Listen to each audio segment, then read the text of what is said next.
Here we go. History in the making. Green.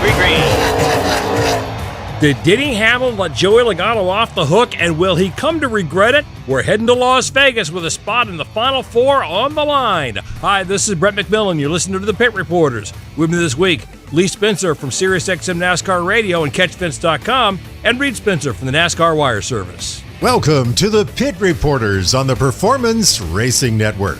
And now, here's your host, Brett McMillan. And welcome to the show. Glad to have Lee and Reed here. And boy, we do have a lot to talk about. Let's just start off. We brought up Denny Hamlin.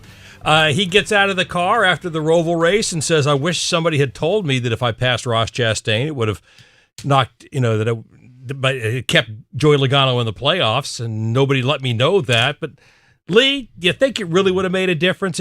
Would he have backed off and let Chastain stay in? Potentially. I asked Denny Hamlin afterwards, is there still bad blood between the two of you? And he said, what do you think? And so it's like, I just really didn't have a good feel for the situation at that moment. And you know what it's like. I mean, at least you have a producer in your ear. I'm down there winging it, right? Yeah. So it's a little different dynamic for me.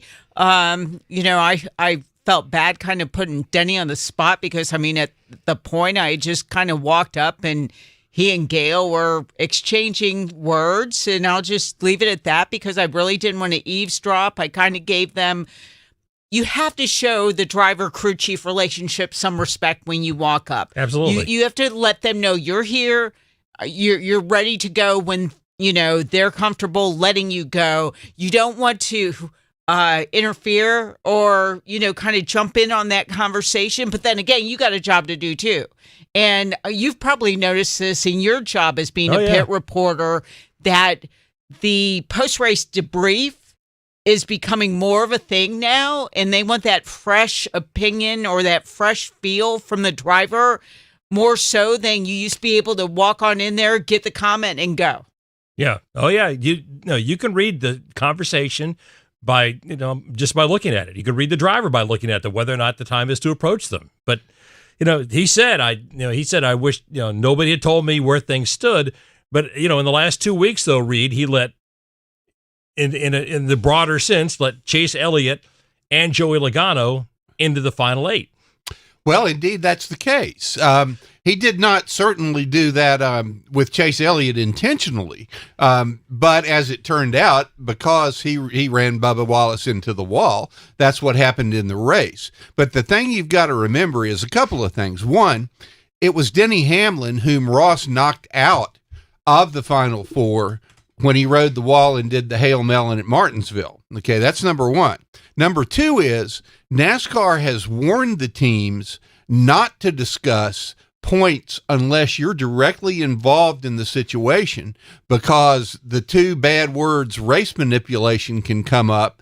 And, although Denny said he would have liked to have had that choice, I'm sort of glad that he didn't, because it's almost damned if you do and damned if you don't. He felt like Ross is the guy who could knock him out of the Final Four, but he also felt that Joey, if he survives to Phoenix, is the most dangerous driver there. So, it's like door number one, door number two. And, and let's make a deal. Yeah, exactly. And what is a zonk?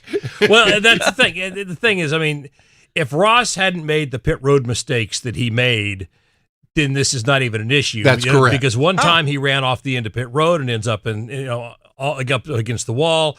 Then another time he ends up speeding on pit road when he was already in the position to be better than Logano and ahead of Logano in the points, Lee. Unfortunately, Ross did himself in. And he admitted that. But that being said, when William Byron was on Zoom this week with the NASCAR media, he basically said he looks at all the scenarios going into the race, so no one has to tell him what's going on. He's already processing the strategy, the bigger picture. My question is, where the hell has Toyota been with working together as a whole the last 3 weeks?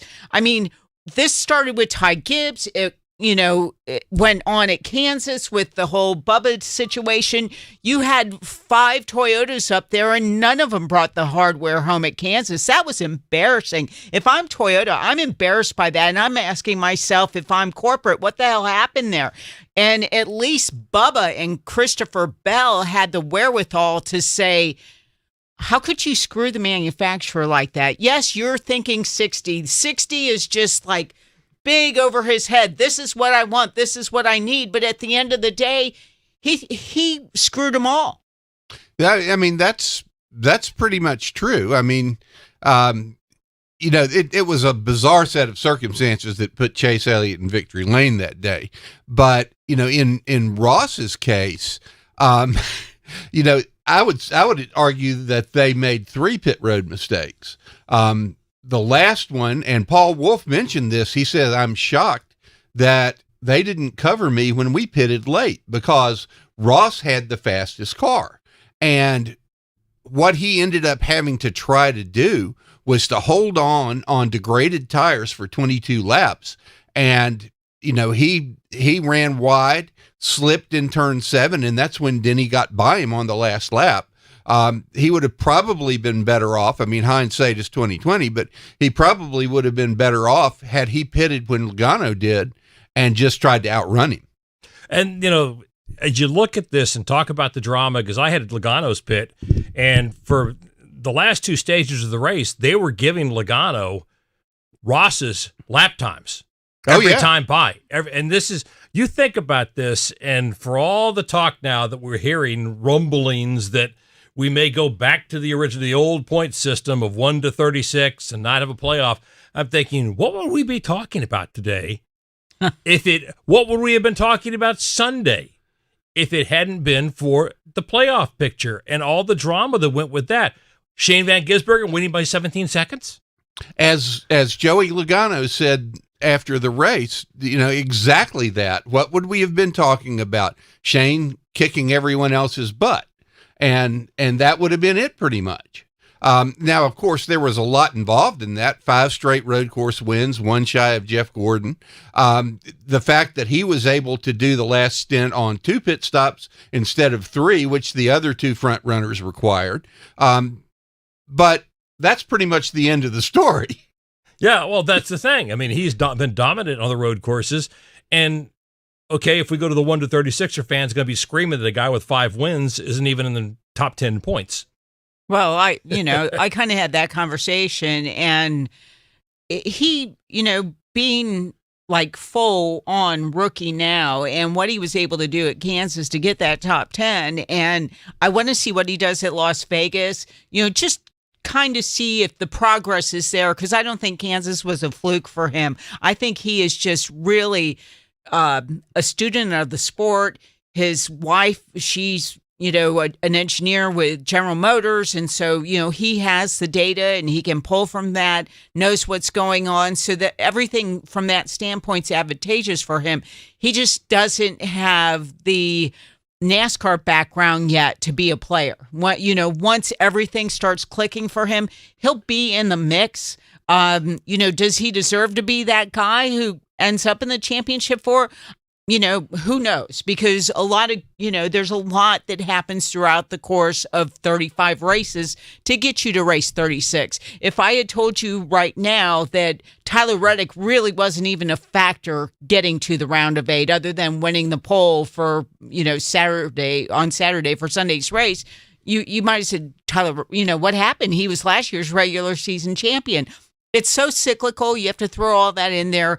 And then you have to throw who is getting hot at the right time. And for me, that might be Logano, right? Just because this is the time of year when he gets good. Well, first of all, to your point, Shane Van Gisbergen, I watched him closely at Kansas. I was upstairs in the press box, and he was extremely impressive at Kansas. He was 11th in green flag passes, and that's after starting with a pass through to pit road, going a lap down with no one to pass. Rear of the field, and his crew chief, Stephen Torn, had been ejected. So he spent the first 90 laps a lap down or more, and had no one to pass except for Michael McDowell. So the fact that he came back in the last 177 laps and was 11th in green flag passes was pretty impressive. But, on the other hand, as far as him being in the Final Four or not goes, I would argue that no matter what the format, whether it's 36 races, whether it's the elimination format we have now, whether it was the chase with 10 races, the championship is a test of all racetracks. And, you have to be good at everything in order to be the champion. And I don't think he's quite there yet. All right. Well, I want to talk about what happened at the Roval, because if you really go back and look at it, all 3 days followed the script to a T. In the meantime, we'll give you this week's Pit Reporter question, and it was, should Hamlin have stayed behind Chastain and eliminated Logano? Yes or no? Last week we asked you who had the best chance of moving into the round of 8. Turned out nobody did. 44% thought Tyler Reddick. And they basically ended up having to throw a Hail Mary, and it didn't work for him.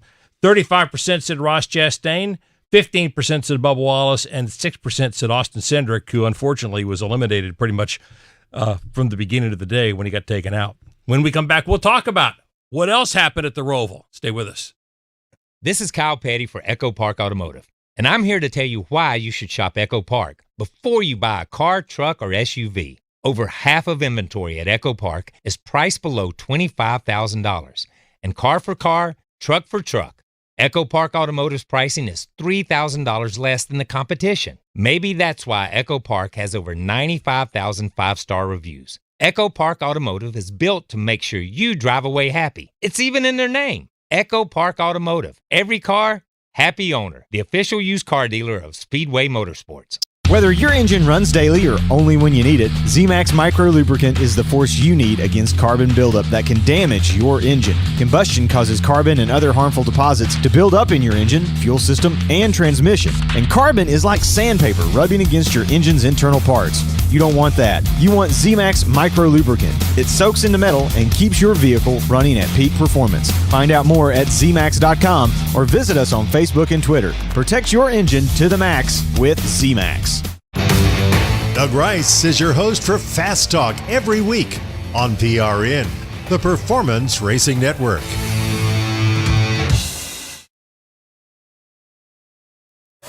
Whether it's skating around the racetrack on a set of rollerblades or turning laps in a Legends car, join JC Fickenshire on JC's Garage. All it takes is one win, and that one win can completely clear the driver's mind. I could even see it happening if Todd Gilliland wins a race or Noah Gragson wins a race, Zane Smith wins a race. These guys are guys who are just searching for one win, one chance. JC's Garage, wherever you listen to your favorite podcasts. Hey, it's Charlie and Debbie, along with NASCAR legend Kyle Petty, inviting you to join us for Kyle Petty's Back Then Again Country Countdown. Each week, we'll put it in reverse and take a trip down memory lane, looking back at that week's top 20 country songs from years past. We'll dive into what made those songs and artists move the needle, what pop culture trends made those years unique. And you'll get to hear me tell stories only I can tell. So don't miss Kyle Petty's Back Then Again Country Countdown right here each week.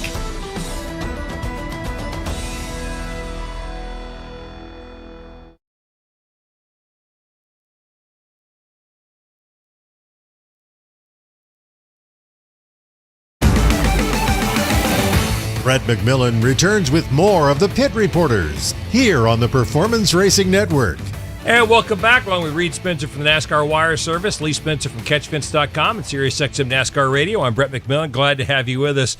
I said going into the break, and Lee, you were talking about it during the break, that if you were to sit there and make a prediction before the weekend started for the trucks, the Xfinity, and Cup, you would have said, well, it's hard not to say that the weekend's going to be Heim, Zilich, and Van Gisbergen. And you would have been absolutely right if you went to the casino and bet on all three of those guys, because that's exactly the way the weekend turned out. Heim wins for the 10th time, which I think ties the Truck Series record. Zilich wins for the 10th time and has 17 straight top fives now, which is incredible. And then, once again, Van Gisbergen wins for the 5th straight time on a road course, which That's the record for consecutive wins on a road course, right? No, six is Jeff the Gordon. Jeff consecutive Gordon, wins. 97 to 2000. Yeah. So, I mean, that part of the weekend played out exactly like we expected it to. There had to be a prop bet somewhere for those three, don't you think, Reed? There might have been, but you wouldn't have gotten very good odds though, because bet 100 to win 90 or something like that. They were all Yeah. prohibitive favorites. And Yeah. But what the two kids are doing, Heim and Zillage, it's just really fun to watch because they're just clicking and their teams are clicking. And I really don't get the sense that there's a team on the Cup side that's doing what those two are doing right now. We don't have the number 48 at their heyday with Jimmy Johnson and Chad Knaus, and shout out to Chad Knaus for winning the Smokey Unique Award on Sunday. Well, that's because we have the next gen car too. I mean, it has pretty much leveled the playing field in terms of equipment and well, I mean, no, there's next gen the first year when the playing field was even, and then there's the last 2 years where the three juggernauts that had the most factory backing in the garage have taken over. Well, true, but it has prevented one team like Jimmy Johnson from coming to the front and dominating the way he did. So that's all NASCAR had to do. Instead of changing the playoff format as many times as they did, they just needed to give us a new car, right? That's exactly right.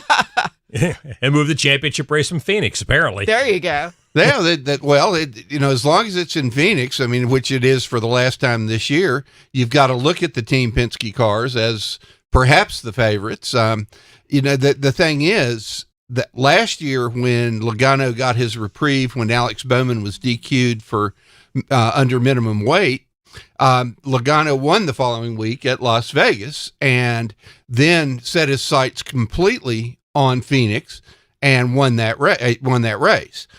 So, we'll see. I mean, this year, I think the situation's a bit different because if you judge from Kansas, where Logano finished 21st, he did not have the speed to compete on a 1.5 mile speedway with the Toyotas or with the fastest of the Hendrick cars. So, can he win Las Vegas again? They're going to have to find some speed in order to do so. Well, and that's been a problem for them most of the year. But going back to what happened at the Roval, I can't remember a year, Lee, where you look at the Truck Series, Xfinity, and Cup, and a given weekend where you look at this and say, these are the three shoo-ins for this weekend. I mean, think about how dominant Heim and Zillage have been in their respective series. And, yeah, you can sit there and say, yeah, they're in the best equipment, but there are other guys driving for Junior Motorsports, too, in the Xfinity Series. And Justin Allgaier's having a great year. There's no doubt about that. He's got 3 wins. And, he's got 13 stage wins. And he's 24 points above the cut line right now.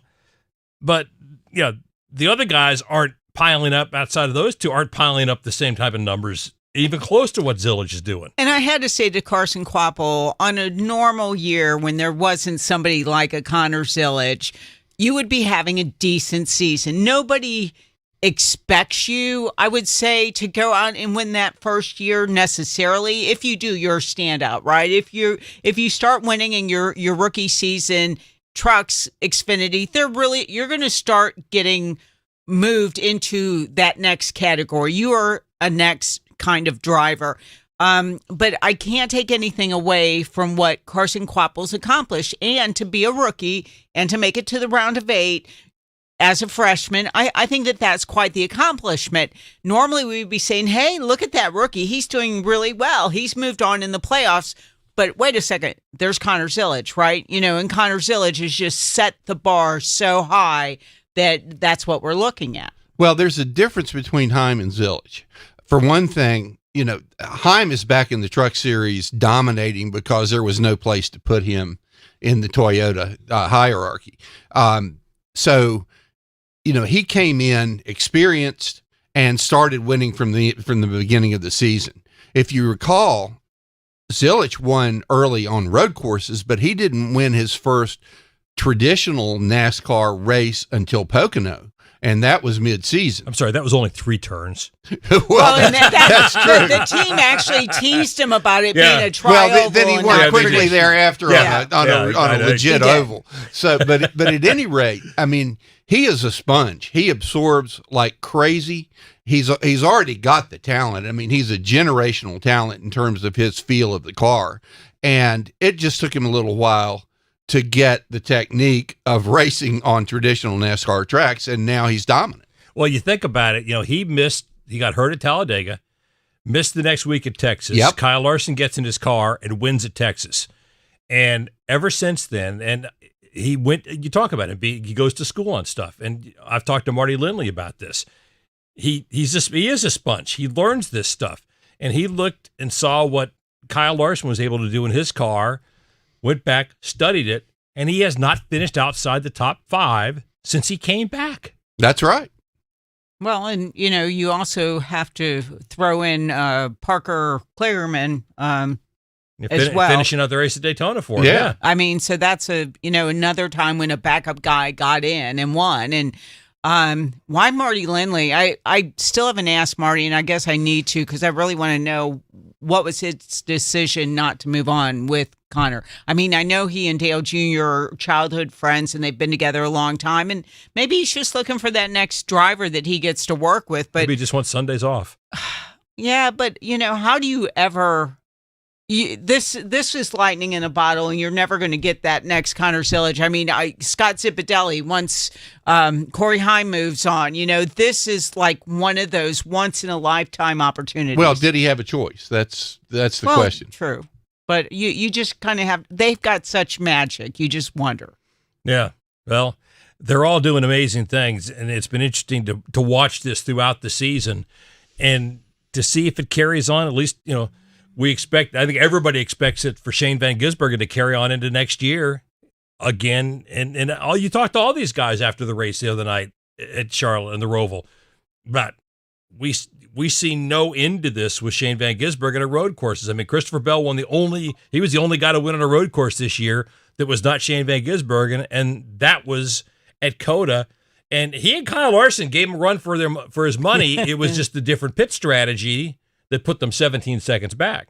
That's absolutely true. But I mean, Larson did say after the race he was just toying with us, and they had no choice to pit because what else? They had run out of their tires. Left in their arsenal. It's like, okay, let's try something. Let's try tires because nothing is working with this guy. I mean, he's just in another zip code. Well, and I will tell you, I was covering his pit on Sunday. His pit crew, give those guys a Trackhouse credit, man. They were money all night long. Under 10-second stops pretty much every time they came in. They were flawless. And give those guys credit too, because they kept him out front. Oh, they certainly did. I mean, he never lost more than one spot. I recall when Larson beat him off pit road that one time, but they were money. Yeah. And he did that with a backup tire carrier in Drew Morgan, who, a 13-year veteran in the sport, wasn't supposed to pit on Sunday. But when the original carrier got injured putting up the box, Drew Morgan came off the bench, won his very first Cup race in 13 years. And this is a guy who is pitted for Hendrick and Joe Gibbs Racing. Yeah, there you go. It is a team effort. When we come back, a lot of questions about whether or not the Roval is the right race to run in the fall at Charlotte. We'll discuss that when we come back. Attention investors. This is a simple commercial on the investment value of gold. Gold continues to make new highs. In good markets and in bad markets, you need to have your portfolio balanced with gold. Learn about owning physical gold or getting a gold-backed IRA. Make this simple call right now. 800-308-4648. 800-308-4648. That's 800-308-4648. Sponsored by Reagan Gold. We're offering a 100% risk-free gold guide. Gold continues to make new highs. And unlike stocks, gold has never been worth zero. You owe it to your nest egg and future to own some physical gold or set up a gold-backed IRA. Call right now for your free report. 800-308-4648. 800-308-4648. That's 800-308-4648. Sponsored by Reagan Gold. Catch Kyle Petty's Back Then Again Country Countdown with Charlie and Debbie here on PRN, the Performance Racing Network. It's a drag race for the race lead. We're racing Vegas. The NASCAR Cup Series heads to Vegas. Bowman on the inside, Austin Cindric on the outside. He'll cut the nose on Alex Bowman, right on his back bumper as they head into one. Wow, he comes off two like shot out of a cannon. He goes right around Cindric. Now he'll go after Logano. It is Chevy versus Toyota. Toyota on the inside with Bubba Wallace. He cuts down to the apron. The South Point 400, Sunday, October 12th at 4:30 Eastern on PRN. Saturday, October 11th. The NASCAR Xfinity Series heads to Vegas. Jesse Love goes and cuts down in front of Josh Williams. There's Austin Hill, cannot get the outside line going. Now he drives up beside Jesse Love. Sam Mayer is going to lead that lap as the pack heads back to one. Ryan Sieg moving all over the racetrack, upside, downside. It's the Focus Tel 302, Saturday, October 11th at 7 Eastern on PRN.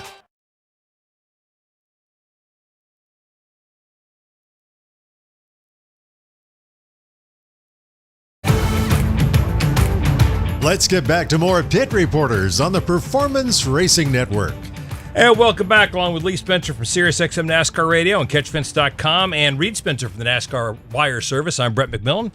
Glad to have you with us. All right, a lot of folks have been talking, Lee, since Sunday about the Roval, and they feel like, some people feel like it's run its course. They'd like to go back to the traditional mile and a half that we see run for the Coke 600, not a 600-mile race, obviously, but go back to the 400-mile race that we used to see in the fall at Charlotte, because they say that this car, the Gen 7 car, runs great at mile-and-a-half tracks, and they feel like it's time to go back to that and run that car at Charlotte in the fall instead of the Roval. Where do you come down on this? All I can say, if you watch the battle between SVG and Larson and Christopher Bell, if you were not entertained, I don't know how you can call yourself a race fan. The cool thing about the Roval, particularly if you're up in the press box like Reed is, or, calling the race from the PRN, or anywhere up in the stands with the rest of the fans, you can see the entire track. What's there not to enjoy? I mean, that's the cool thing about the Roval, is it gives you so many vantage points. I compared it the other day to a 3-ring circus. You don't know where to put your eyes because, you can only go in so many directions, but there's something for everybody. I mean, what was missing with the race that we had on Sunday? Tires mattered. You could pass. There were lots of different strategies. You had a hugely dramatic battle between Joey Logano and Ross Chastain for the final playoff spot. I mean, that, as an aside, that tells me that the Roval should be the cutoff race, because we've had exciting races for the cutoff. I mean, remember in the first year when Larson was about a minute late bouncing off the walls to get the final playoff spot in a tiebreaker. I mean, I love the Roval. I think it has been improved greatly with the addition of the hairpin in turn 7, because that's now a passing zone. Huge passing zone. And it's also a difficult corner. It's a low-speed corner, and, it requires a lot of gumption to get through there. So, I mean, what's not to like? Well, and it's a challenge for crew chiefs to set up, because you've got the challenge of the road course in the infield, but you also have the challenge of setting up for the the banking that you have to deal with, because they said, you hear them talking about it, they got load management you got to deal with it, but if you set up for the load management with the turns, the banking and the turns, then it's going to cost you in the infield. And that's one of the engineers told me, that he thought that they've used the same tire codes for all 6 of the road course races this year. The reason that we had degradation to a much greater degree at the Roval, he said, or he opined, was because of the effect of the oval and the high banking on the tires, as opposed to the other road courses where you don't have that degree of stress on the rights. I mean, the only scenario I can see in which you would not have the Roval in the playoffs is if not the 600, but if Charlotte Motor Speedway Intermediate Track is the season finale, and that was bandied around after Kansas City, because I don't think any of us would disagree that the intermediate tracks put on the best show with this current configuration of the car. And we're already adding Chicagoland Speedway next 4th of July weekend. They're already selling tickets. And so we're getting an intermediate back in favor of a road course next year. So we've only got 5 road courses and we've got 1 more intermediate. So that's going to be a help. And here's the thing that I think about a lot. There's been a lot of talk lately about tracks don't need 2 dates. And there's been a movement towards that, and we're not going to see the schedule cut down. It's still going to be 36 races in the regular season. But this is a track with 2 dates, but you're not running the same track twice. It's a completely different track the second time when you come back.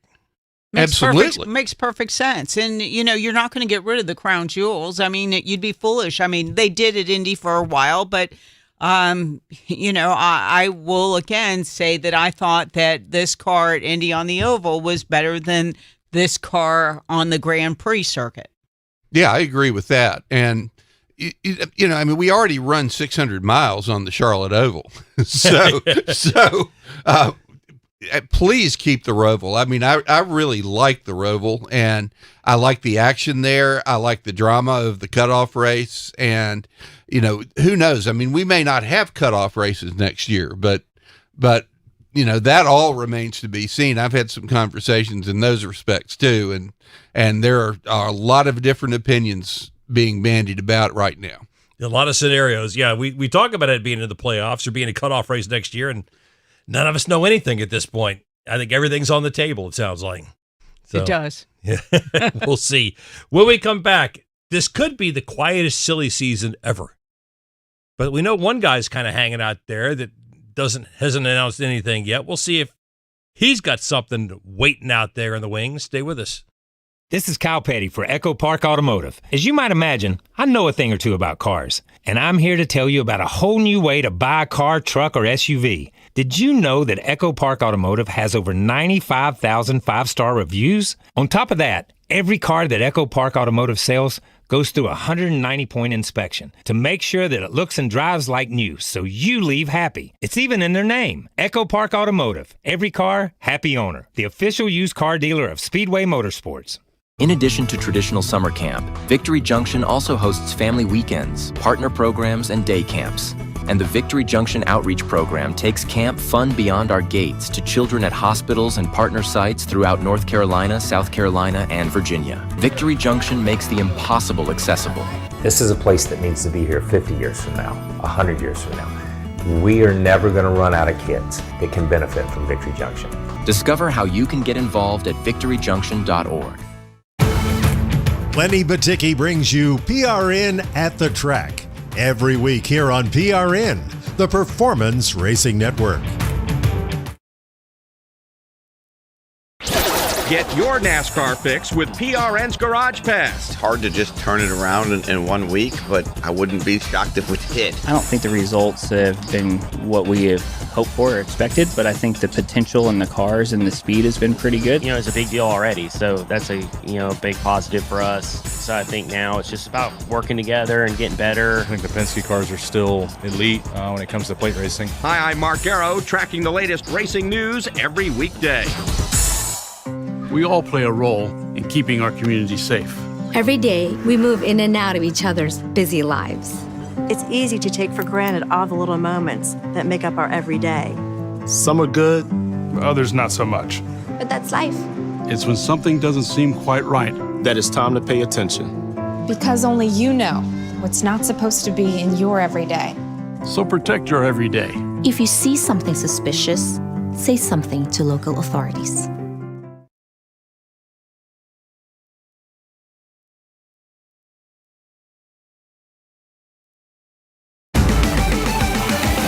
We're back with more of the Pit Reporters on the Performance Racing Network. Hey, race fans, head over to echopark.com/speedway and enter for a chance to win a Toyota Tundra, plus a brand new Thor camper. Visit echopark.com/speedway now, and you can drive off a winner. We welcome you back to the Pit Reporters, along with Reed Spencer and Lee Spencer. I'm Brett McMillan. Glad to have you with us. All right, the one name we know that's hanging out there in silly season, Reed, is Daniel Suarez. There have been rumblings that he could end up in the Xfinity Series, but I keep hearing that the Xfinity Series is not where he wants to run. He wants to stay in Cup. Definitely wants to stay in Cup. And, I mean, there's not a lot of opportunity in the Cup Series right now, but, one of the persistent rumors is that he may replace Justin Haley in the 7-car at Spire Motorsports. And yet, nothing's been said about Justin Haley's future at this point. Absolutely, he is not out of the ride as we know. No, nothing at all. So that makes it interesting, and I know, Lee, there's a lot hanging out there that we don't know how. And I don't want to get into this whole lawsuit thing because that could have everything. Huge ramifications. Yeah. Once that could open up some other things as well. Anything else? I mean, obviously there've been some crew, the crew chief change at Childress. We've talked about that with Randall Burnett going over to be Zilich's crew chief at Cup next year with Trackhouse. And then we've got he's being replaced by Andy Street as of now. And that's I don't know if that is for beyond this year. It would make sense at this point that it would be kind of a precursor for next year to get these guys together. Andy's the one that has been overseeing the limited ride with the 2 Xfinity drivers, Jesse Love and Austin Hill. So he was Austin Hill's crew chief in the Xfinity Series before he took this new job to kind of oversee the development of those guys to take them to the next level in Cup. And so I think that they're looking outside of the company and inside. People I've talked to, and I talked to Kyle Busch about it specifically on Saturday, but front office, they said Kyle's got a long list, even though Kyle, the politically correct answer he gave us was that was up to Mike Verlander, who's now president of RCR, and RC, Richard Childress.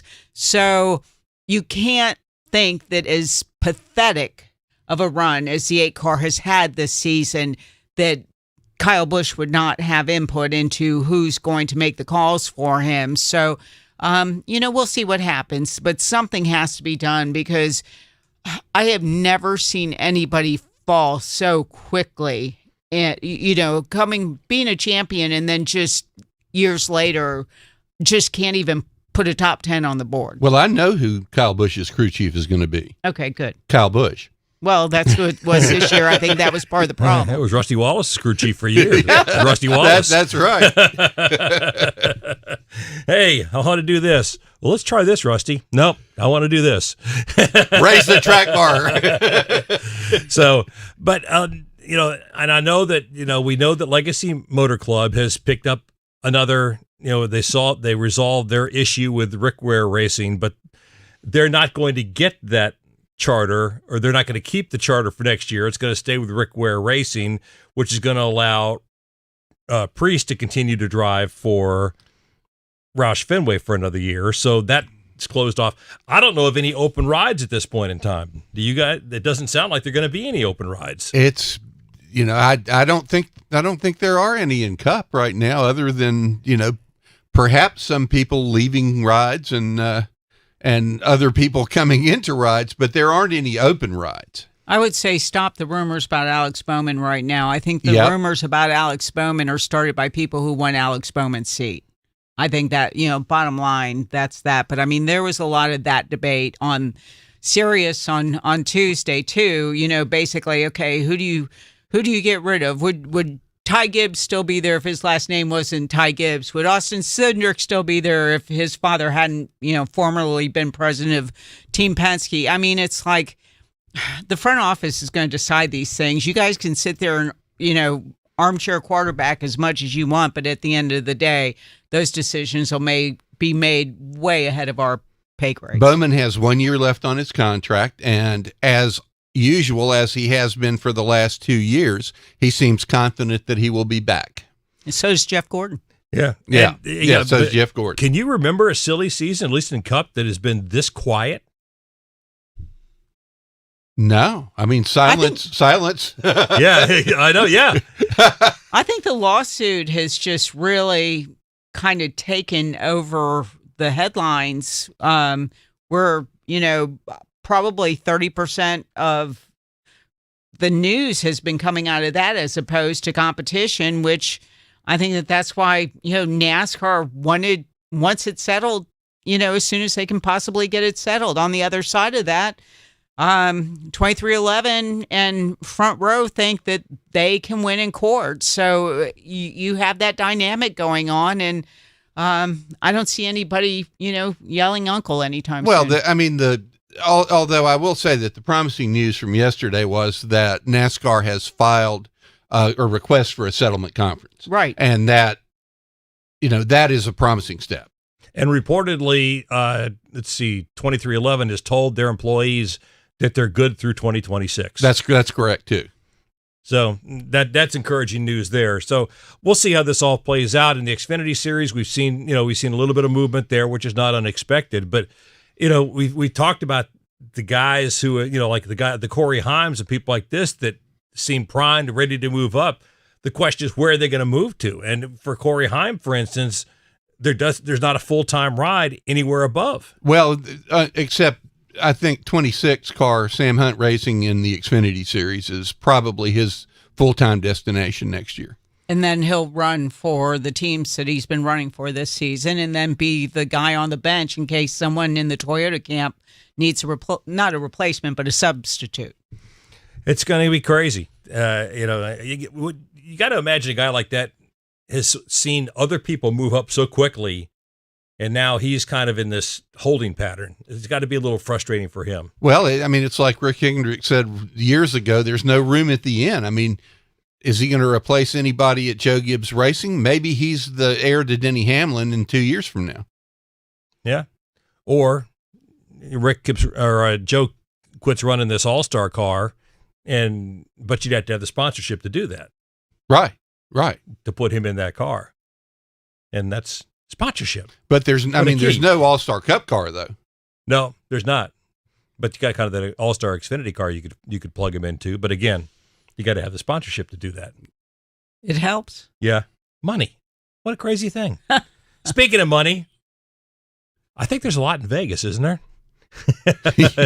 Yeah. Some people leave some. On a daily basis. Some people leave some. We'll talk about Vegas when we come back. Listen up, fellow timeshare owners. If you're a timeshare owner and you want out at all costs, you're done, frustrated, tired of wasting money, you don't use the darn thing. Get out now. Hire the best Bulldog timeshare cancellation team in the business. Their in-house legal team, headed by a timeshare cancellation lawyer, can help you fight the biggest and baddest companies out there that sell timeshare.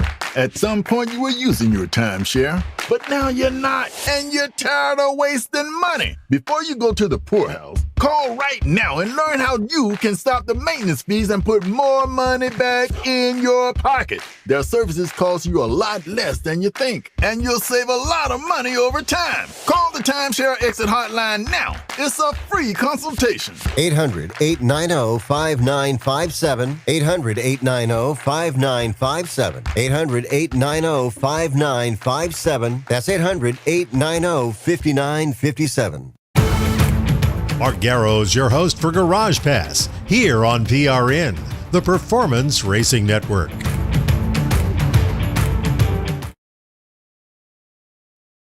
Hi, this is Doug Rice at PRN. Join me every Monday night for another great episode of Fast Talk. I watched the race on TV, and they wanted to give him the mantle of greatest of all time, and he's won 4 races in a row. And so I can't do that yet.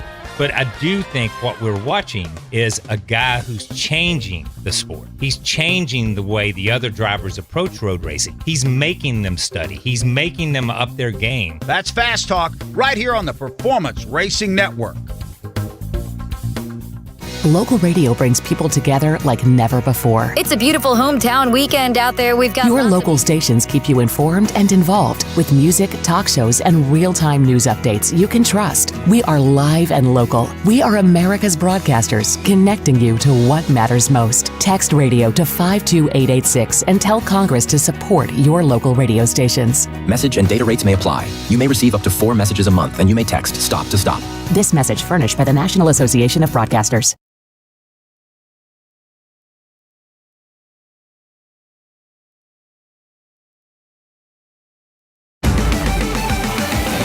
Brett McMillan returns with more of the Pit Reporters here on the Performance Racing Network.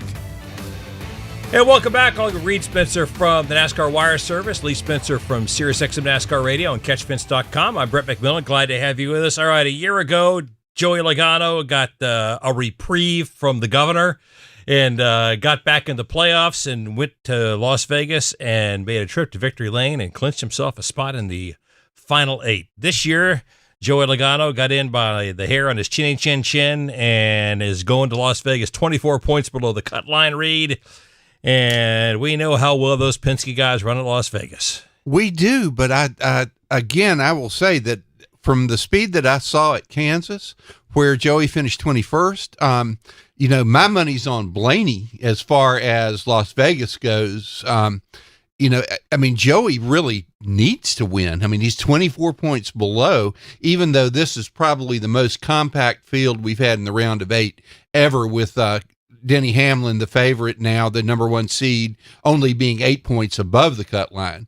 But I think with the position that Joey's in, he's going to have to win one of the next 3 races. And I know Lee has been doing some statistical analysis of what that means. And that Vegas race is pretty damn important. 33rd race of the season is important to Joey Logano because his 3 championships, he won race 33 and then went on to win the championship. So if they can do that, then Paul Wolf and company has those next 2 weeks just to do nothing but work on the championship car.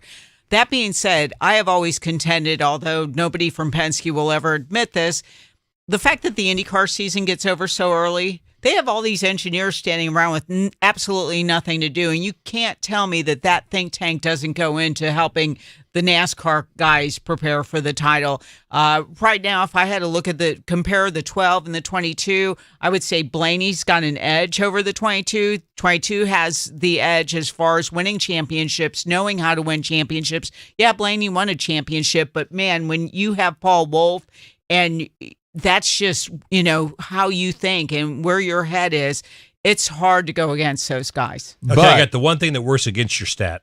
Yes. Those all happen in even years. That's right. They did, but in the other cool thing. So it could happen in race 34 this year. Race 34. Just because those happen in even years, something could, yeah. Well, the thing about it is, though, Joey is breaking the curse this year. I mean, if he gets to the championship 4, it will be the first time in an odd year that he's even made it to Phoenix, and much less won a championship when he's won all 3 of his in even years, obviously. But in the last 11 playoffs, since this playoff format was devised in 2014, 5 times the driver who has won race 33 has gone on to win the championship. The other 2 were Jimmy Johnson and Kyle Larson. Well, and I was going to ask you about how important this race is. I mean, you look at Talladega's next, which we all say it's a wild card. Anybody could win Talladega. And then Martinsville, that's always a challenge for everybody. I think there are people who are better at Martinsville than others. But to your point, Lee, I think the most important thing, what makes Vegas extremely important, is exactly your point, because if you win Vegas, you've got 2 weeks to get ready. You got 2 extra weeks to get ready for Phoenix. And we know how Paul Wolf likes to prepare. I will bring out 2 situations where they look like damn geniuses. Last year when they had North Wilkesboro, they had the test there. Maybe it was 2 years. No, it was last year. They had the test there, and they were just lights out. And that test helped them at every, flatter mile track, whether it was New Hampshire, Gateway, or Phoenix. It just kind of all fell in line for those guys. He did the test at New Hampshire. I know Blaney ended up winning that race, but man, Joey was right there with him. Which kind of goes back to I think the 22 performance-wise is a little bit behind the 12. But you could see how that benefited them. And it just, Paul Wolf makes more out of his tests. You talk to people in the garage, other crew chiefs, or even Joey, and they will tell you that give Paul Wolf a test and he'll make the most out of it. Let me throw out this question to go along with that. So Blaney wins at New Hampshire. That's now given Blaney 2 extra weeks to get ready for Vegas. Will we see that payoff? I think Blaney has a much better chance of winning at Vegas because Blaney was better at Kansas. And you think about it, it's crazy given the history of NASCAR and how the 1.5 mile speedways used to proliferate throughout the schedule. It was 18 weeks or a full half the schedule between the Coca-Cola 600 and the race at Kansas.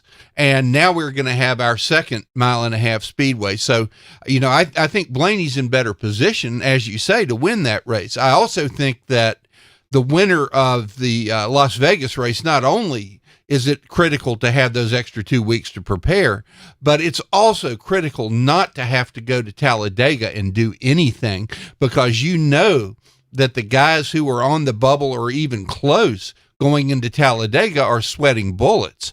And they are, it's a white knuckle experience to go in there having to perform because of all the random stuff that can happen. So, it's a big sigh of relief if you win at Las Vegas and don't have to worry about that. That was the sense that you got from Chase Elliott after he won Kansas, was the fact that they could go to the Roval and there was no pressure on them. So you take a guy who's won at the Roval in the past, he could just really go out there and enjoy it. He had a top 10 finish, but we didn't talk about him all day. Maybe you guys did, but he didn't pop up. Blaney, he also didn't have to worry about, his performance at the Roval, but he still won a stage, just the way things that hammered out. But, it was interesting because after Blaney won the stage, you really didn't talk about him either. Well, let's think how good Penske has been at Las Vegas. Who won the spring race? Josh Berry. Yep. Josh Berry did. It's Wood Brothers, but they're a satellite Penske team. And once again, that tells you how good Penske's been. Logano won the race there last year at this for the fall race. They're certainly going to be the teams that everybody's putting the laser focus on. You have to look for Larson too at Las Vegas, I think, because it seems to me that he's rounding into form. Did well at Kansas, and then came to the Roval and did well at the Roval, best in class.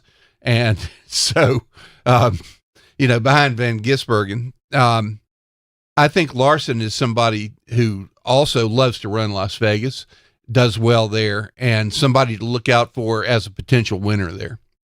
Two guys that intrigue me. Christopher Bell has been kind of quiet during this postseason, but he always seems to rise to the occasion during the postseason.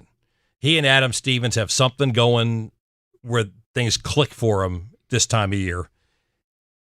Chase Briscoe seemed to really be on a roll for him. He's been kind of quiet the last couple of weeks, but they were really on a roll for a while there. And I think he could be dangerous this week. Nobody's looking at Chase Briscoe, and he was certainly in the mix at Kansas as well. I'm really interested to see how Toyota handles this race, because as stout as they were at Kansas, I expect a similar performance out of the Toyotas. My question is, will the Toyotas, have they cleaned up the mess? Because you have to look at big picture. Are they going to come out of here and work together better than they have the last 3 weeks? And they've got speed. Chase Briscoe, breakout year as far as qualifying goes, 7 poles. And getting into the round of 8 for the first time. So, I think he's a factor. He was clearly under the weather on Sunday. He basically asked both for a bag of ice and for meds during the course of the race, and took the bag of ice and stuffed it inside his driver's suit as he was on the track. But assuming that he's in top shape for Vegas, I think he'll be a factor there too. Yeah, I think he's had a breakout year, and again, like you said, they were really on a roll there late summer and into the start of the playoffs. So I think but I think you're right. I think the guy, Logano's 10 points below anybody else at this point. Yeah. He's 24 under the cut line. Elliott and Briscoe are both 14 points below the cut line. Logano is the guy that really has to do something and perform. Yeah, that's absolutely true. And what he has shown in past years is that he can. I mean, it's not it's not an even numbered year, but he won the Vegas race in both his championship seasons. Yeah. We'll see how it plays out. And we got white flag laps ahead. Stay with us.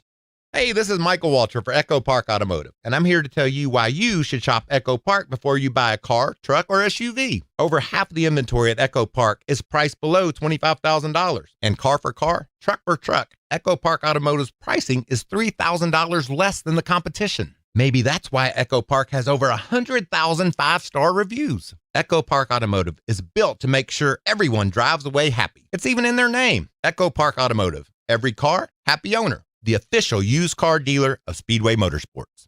When it comes to maintaining your engine to run at peak performance, trust Z-Max Micro Lubricant. Z-Max soaks into metal, so it's easy to add to your oil or gas to disperse carbon buildup in your engine, fuel system, and transmission. Protect your vehicle's engine to the max with Z-Max. Check us out at zmax.com or visit us on Facebook and Twitter to find out more about our full line of products. Remember the name Z-Max for your car, big rig, small engines, firearms, and more. That's Z-Max Micro Lubricant. Doug Rice is your host for Fast Talk every week on PRN, the Performance Racing Network.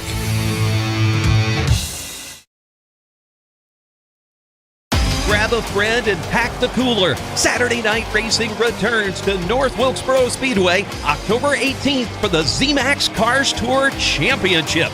See rising stars like Keelan Harvick compete against short track racing's best in season finals for Pro Late Model Stock, and the Smart Modified Tour. Party down North Wilkesboro style with the Z-Max Cars Tour Saturday, October 18th. For tickets, visit northwilkesborospeedway.com. More than 200 members of Congress are standing up for AM radio listeners. The AM Radio for Every Vehicle Act will keep AM radio in cars, because when cell and internet services are down, this free service could be your only lifeline.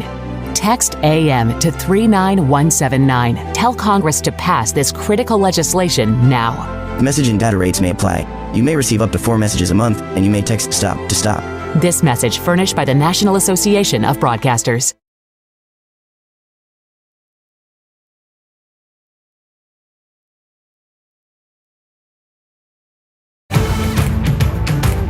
Let's get back to more Pit Reporters on the Performance Racing Network. All right, time for our white flag laps. And first up from SiriusXM Radio and also CatchFence.com, Lee Spencer. Well, I think it's pretty slim that we're going to have a new winner, or I should say a non-playoff winner, come through, break through over the final 4 races this season. There's just too much on the line. But I would say that with everything that's going on in Tyler Reddick's life right now with his son Rookie and, trying to figure out a medical solution for him, nothing could be better than getting a win. I saw him smile like I've never seen him smile when he won the pole on Saturday, and keeping the Reddick family in our thoughts. And hey, if he could get a win, I think we'd all be Reddick fans this week. Absolutely. Yeah, our thoughts and prayers certainly go with the Reddick family. It's hard to imagine going through that as a parent, as we all are parents with an infant, to say the least. Next up, from the NASCAR Wire Service, Reed Spencer. No matter what happens, it looks like this year is going to be the last year of the currently constituted elimination playoffs.